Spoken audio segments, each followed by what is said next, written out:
Okay, we're streaming. It's just us Good again day. so far. Hello, hello. Yep. It's Friday, I got September to 25th. work on a solar system this morning that, because it's kind of overcast, it took a little time to turn it on, but it just took a few minutes to get it going. But this week's been a little chaotic for me because I'm getting ready for the habitat install class tomorrow. Uh-huh. So you got to have a bunch of stuff ready for that? Yeah, and well, not a bunch, because just reschedule in a class from April because it got canceled, or weren't sure if we were going to do it this weekend because weren't sure if students would show up. So as of now, there's quite a few students showing up, and I might have too many. So I'm coming for lunch, so make sure you sign me up for one of those. Yeah. So I mean, I absolutely love the habitat installs because it helps someone who needs help with their bills. It is a training class, and I don't know, I personally am much busier now, so I don't do a lot of installs. And so, yeah, I mean, I have guys who work for me that are faster and better and quicker and not scared of heights. Mm-hmm. I'm a solar installer scared of heights. Oh my gosh. Yeah. But, when your passion overwhelms your fears, so I work really hard to push through my fears, and fears aren't logical. So speaking of this win-win-win situation that we talked about last time, so what this fundraiser is meant to do is, it's a win for the nonprofit organizations because they're getting a solar system installed at their building at no cost to them, and they're going to have cost savings from running their nonprofit. And then it's a win for the investors because they get a tax credit and a good solid investment. And then it's a win for the solar installers because they're getting trained. So yeah, all the solar ambassadors come and learn. I mean, it's one thing to theoretically talk about solar. It's another thing to see it being installed, being involved,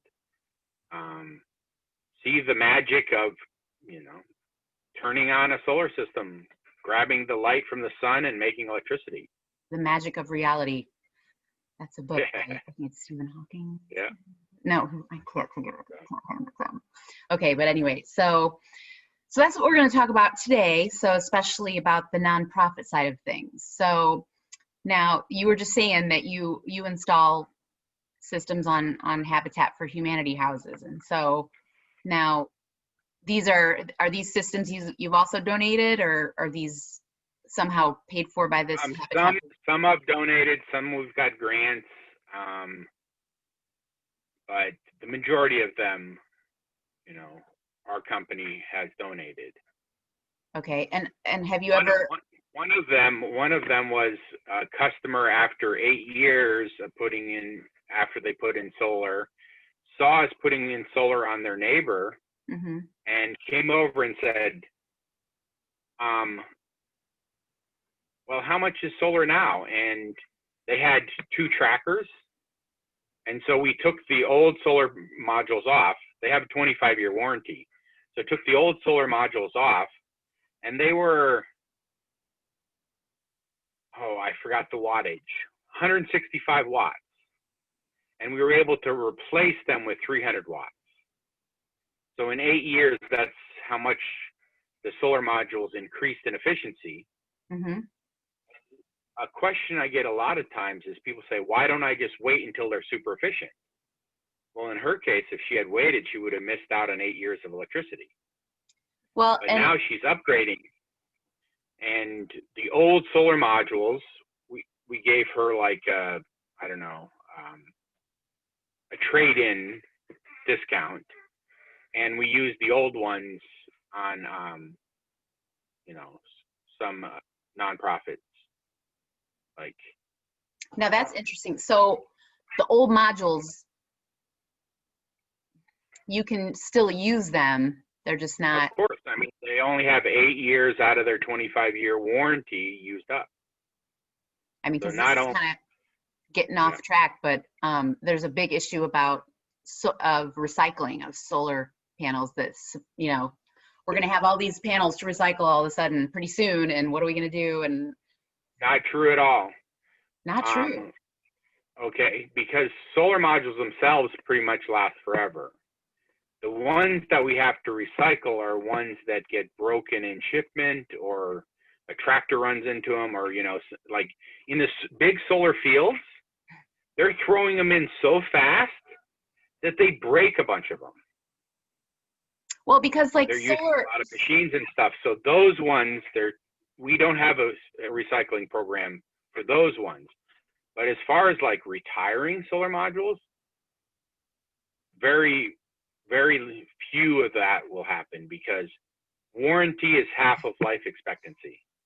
that's like the opposite thing that you hear like in the news or something. You know, they're like, oh, these things only last for 25 years, so we're going to have huge landfill 25-year power production warranty.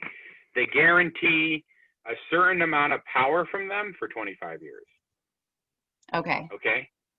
So it's not like, oh, the end of the warranty and they just stop working. So literally they're saying the full wording on the warranty is they will not lose more than 0.5% in power production per year. And so at the end of 25 years, they shouldn't have, if they're still under warranty, they haven't had issues, the power production should have only dropped under 10%. That's what the warranty is. Is there any way? way? They still have 90% of their power production at the end of 25 years under the warranty. So is there any way you could replace one little part in the existing solar panels that would bring it back up to 100%, or is that even it's necessary? just basically, you know, anything that's out in the sun, whereas the sun is intense and wears things out. Mm-hmm. I mean, it's amazing that a piece of electronics will last that long in the sun, period. But that's just crazy, because I mean, I've heard that's such a huge concern. I guess it's just one of the things that they try to keep solar from happening. Hidden so, concern in the industry. Yeah, it is a hidden concern within the solar industry that the ones that are physically damaged, we don't have a recycling program for them. Okay, so there is still a need, but it's not as big as what some people would have us believe. No. That's cool. I mean, it's not like a car that as soon as you drive it off the lot, it drops in value and it just, you know, keeps wearing out. So like you said, over the 25-year warranty, you're going to lose maximum up to 10% under the warranty. Well, let's see. That's what 20 years, 10%, 25 years, 20%. That's standard. So it's 0.5% per year, 10% at year 20, and 20% at year 25. Okay. That's pretty much the standard in the industry. Interesting. Actually, I don't think anybody could sell a module if they didn't provide that warranty, because I just don't know why they're saying that the all these modules are going to have to come off the roofs after 25 years. That's what that's the big panic. I mean, you know, an example of our customer there, you know, the only reason she decided to replace them after 8 years is she only had a limited amount of space. We put the biggest ones at that time, and then it was only doing about 70% of her energy. When we upgraded it after 8 years, we actually upgraded it to do over 100% because she was intending to buy an electric car. So that she could basically, her house would go net neutral, and then also the car would be net neutral. And so, and that was just because she had limited space. Super So, interesting. So, yeah. okay, back to the nonprofit thing. So the nonprofits, now obviously they get the solar system without the upfront cost to themselves. And so what kind of effect does this normally have on their electricity bills when they get a new solar system installed? Well, depending on their electric bill and depending on space. So literally every system we would do would be custom designed, you know. So basically we get their annual energy usage and we look at that and we look at the space and we see how big of a system we can do. Okay. A lot of nonprofits are very cut to the bone energy efficient already because they don't have much spending money. So that's the first step anyway for any solar system, is you want to make sure you're using energy as most efficiently as possible. Correct. Yep. Energy efficiency first. Yeah. And so a lot of nonprofits do that, not because they want to, but because makes sense. They don't have the budget. Yeah. And so basically that's what we're figuring out. And it's kind of hard to find nonprofits. I mean, why is that? Part of it is the education. Part of it is do you mean awareness? Nonprofit. I mean, think about it. If I approached you as a nonprofit and said, buy this space age technology, but you don't have to buy it. Yeah, I'll just give it to you for free. It's probably not the first thing on their list of concerns. I mean, they're worried about, you know, their mission, and yeah, I can see that. But that is changing. I mean, there's more education, and so yeah, I mean, we have tax investors who are willing to basically pay for a solar system and get all the tax incentives, and therefore, you know, the nonprofit gets well, they get a solar system and they get a reduced energy bill, and probably increase the value of their property, I would think. Very much so. That's a federal incentive that they cannot increase your taxes based on increased value of use because of solar. Huh. Did not know that. Yep. So, yeah. It doesn't cost the federal government anything to give you that incentive. But yeah, I mean, we basically don't have much time to get these tax credits because they're currently at 26%. At the end of this year, they'll go down to 22%, and then they'll go down to 0 for residential and 10% for commercial. Okay, but so have you come up with any ways around that yet? I'm thinking you've been thinking about this for a while already. Like, how are we going to keep this going? I mean, that's a federal thing. I'm not a lobbyist, but there's a lot of. So there's a lot of people fighting to keep that going, right? Well, of course, because solar job growth.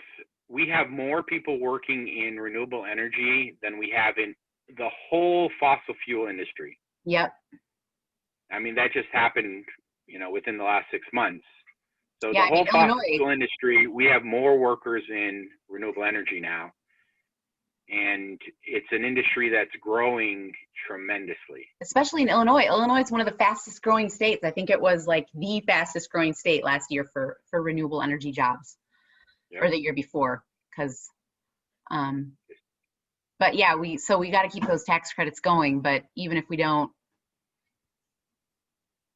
I don't know, we'll have to figure out something. So right now we're looking for nonprofits, and so we want people to nominate their nonprofit because, you know, we can't give it away to everybody.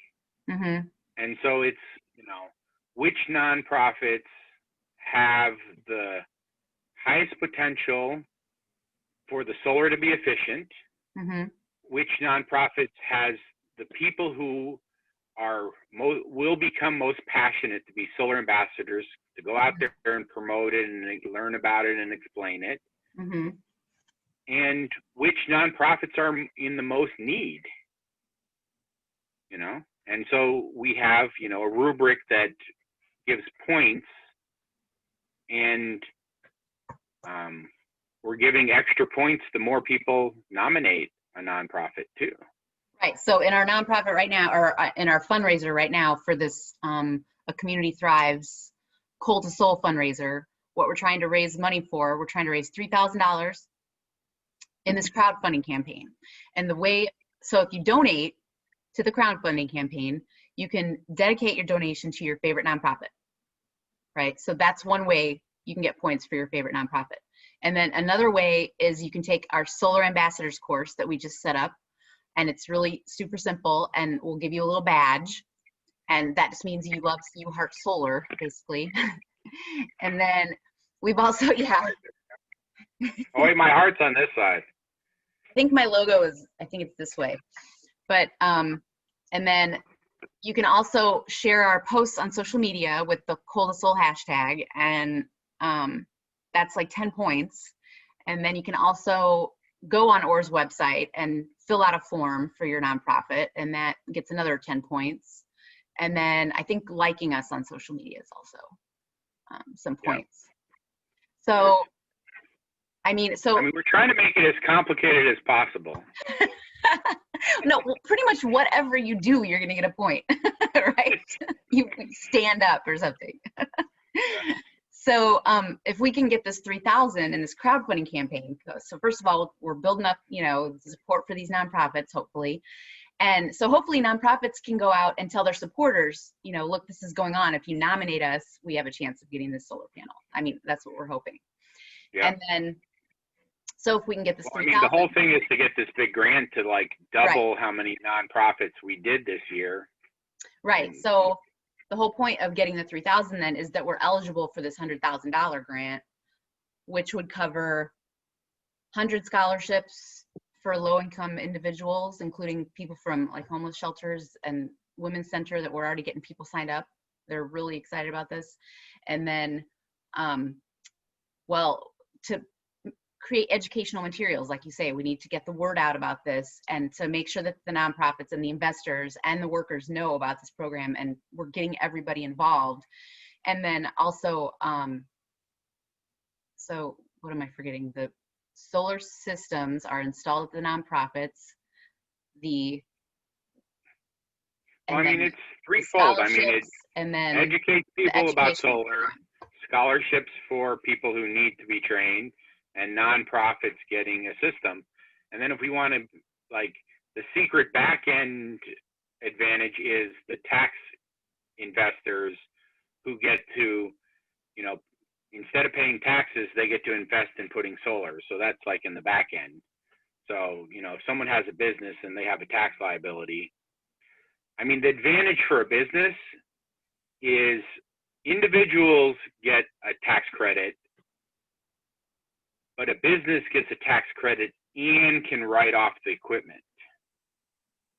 So that doubles their tax credit. So can a business make the investment in the solar system on behalf of a nonprofit? Yeah, I mean, the tax brokers, the tax investors are usually businesses because they get twice the tax credit. Nice. Okay. All right. We're going to talk about this more. It's already been like 20 minutes. So what do you think? Should we wrap it up for today and we'll... Yep. So our next meeting is Monday. Officially, maybe when you come to the Habitat Solar install tomorrow. Oh yeah, I could do that. Do just a video. Yeah. Maybe not a live, but at least a video. So. Yeah, we'll do that. Thank you for your passion in getting this out there, because, I mean, since I was 15, my passion has been energy education and helping low-income solar. I'm right on board. It's been hard to do the low-income solar. I originally thought of starting a nonprofit, and I had to start a solar business to be able to support my philanthropy stuff. So, yeah, let's get out there and get people energized. Yeah, so together we can make this happen. So super cool, as always, and excuse me, solar's hot, not cool. Oh, sorry, my bad. I gotta get the terminology right. I always correct people when they say solar is cool. I said, no, it's really hot. Yeah, okay. All right. All right. So We'll I'm see you going to again turn on this off Monday, here. officially. And we'll see Stay you tomorrow, energized. and then we'll see you Monday. Okay, bye. Thanks.